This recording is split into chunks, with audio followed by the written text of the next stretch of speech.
This is an example of modern curls, Victoria's Secret curls and not a prom curls. The key is to leave ends out without curling them. Using a volumizing spray on the damp hair, comb through for even saturation.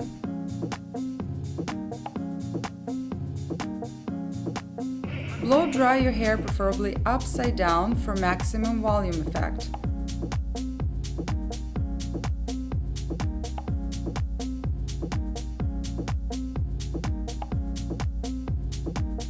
Part your hair and use curling iron, however is more comfortable for you, leaving the ends out.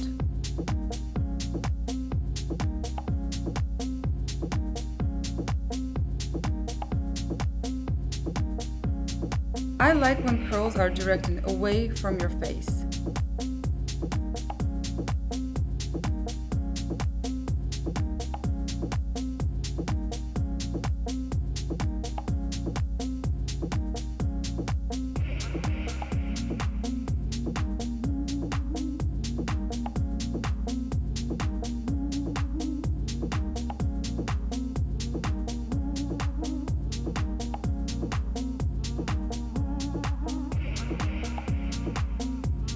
When all your hair is curled, run your fingers through and spray with medium or strong hairspray.